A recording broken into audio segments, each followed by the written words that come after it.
We welcome to the program Ashley Edwards, coastal Mississippi entrepreneur, former president and CEO of the Gulf Coast Business Council, and, of course, a SuperTalk Mississippi News column contributor. Ashley, always good to see you, sir. Happy New Year. Thanks for coming on. Hey there, Gerard. Good to see you today. Well, we got Inauguration Day upon us today. It's a chilly and blustery day. My daughter works for Secretary of State. She's been peeking outside the door there, just south of the Capitol, and observing these ceremonies. Folks are bundled up, but overall, I think it's a good day. We are ushering in our incumbent governor, Tate Reeves. I haven't heard much about his message at this point, but I don't think we should expect anything too terribly different than the message he was consistent in delivering during the campaign. Your thoughts? I think you're right about that. I mean, you think about the amount of time now that Tate Reeves has been an incumbent. Of course, 8 years as treasurer, 8 years as lieutenant governor, now moving into his second term as governor. And so Tate Reeves has had a heck of a political career in Mississippi, on par with a number of politicians throughout the state's history that have served in various roles. And, I think this is a great day for Tate Reeves. He has a lot of power in the Mississippi Republican Party. We know these next 4 years are going to be interesting because we're going to see a lot of turnover in the statewide elected offices, a lot of people looking to move into new offices. And, a lot of times people look at the second 4 years of a governor's term and they sort of worry that there might be a little bit of a lame duck period there. I don't think that that's going to be the case with Tate Reeves at all. I think Tate Reeves is going to set an agenda for what he wants to see done the next 4 years. And certainly moving into the next election cycle, I think he's going to have a lot of influence on who's going to lead the fundraising apparatus statewide. Tate Reeves is powerful, and he's here to stay for some time, I believe. Yeah, I mean, regardless of what you may think about the governor, one thing you cannot deny is that he is a very effective and prolific fundraiser. He understands. That's the name of the game. And he's been really good at it. I mean, since he's been in politics, it's been consistent through those 2 terms as treasurer, 2 terms as lieutenant governor, and now entering his second term as the governor. Of course, one interesting dynamic that has changed a bit with respect to state government at the highest level is, though we have an incumbent governor, an incumbent lieutenant governor, we've got a newly anointed Speaker of the House in Jason White, of course, succeeding Speaker of the House Philip Gunn. That's going to change that dynamic a little bit, I believe. Ash, what do you think? I think you're right about that. And you listen to what, Jason White is saying. I mean, he certainly got his own platform, and he looks like he's going to be very aggressive. I'm excited about that because he's going to want to get a lot of things done over this next 4 years. And Jason White, to me, has always been a guy who understands how to work with people to get things done. And so I think Jason White is actually setting himself up to be a very powerful speaker.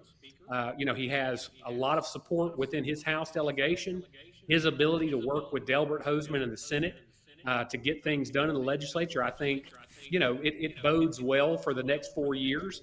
And it's going to be interesting to see how many times the speaker and the governor and the lieutenant governor are going to be able to get on the same page to see some things happen. Now, obviously, Gerard, we know there's some differences of opinion among those men on some key issues.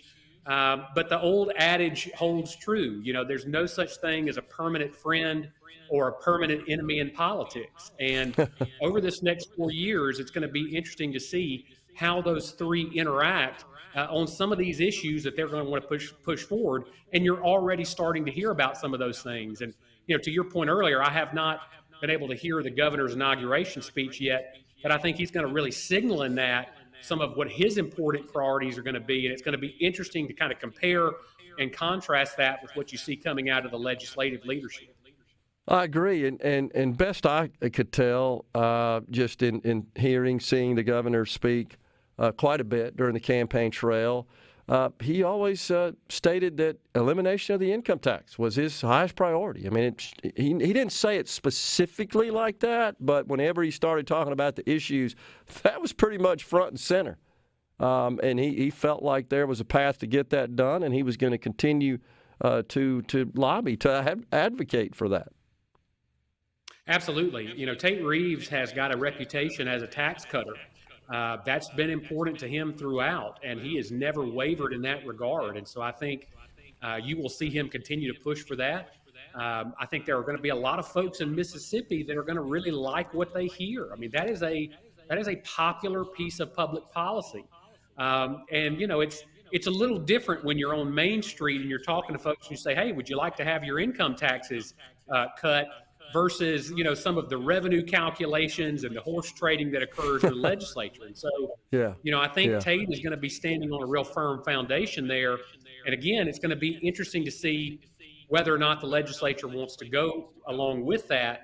But, one of the things I think people do to their peril is sort of underestimate Tate Reeves. And, one of the reasons, Gerard, Tate Reeves has had two very difficult Democratic opponents in both of his elections. I mean, arguably, he has run against the best Democrats that have been put up for office in a generation in Jim Hood, statewide elected official, a lot of name recognition, and then, of course, Brandon Presley, who ran a very tough race against him. And Tate was successful and prevailed in both of those very tough races. And so, Tate has proven he has what it takes to win, and I would not bet against him over this next 4 years, especially as it relates to his legislative platform.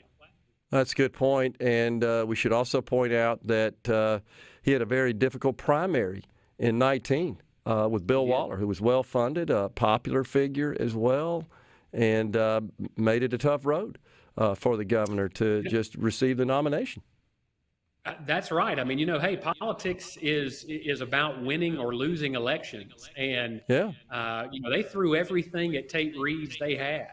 And he still prevailed, came out victorious. And so I like where Tate Reeves is sitting now. If you're in the Tate Reeves camp, you've got to think, man, he has taken everything they've thrown at him. And now he has an opportunity to make some real lasting change in Mississippi. And so, I think it's going to be interesting to see what he does on taxes and the way he pushes the legislature on that. Tate Reeves has not been for Medicaid expansion, and you're starting to hear some signals from that coming out of legislative leadership.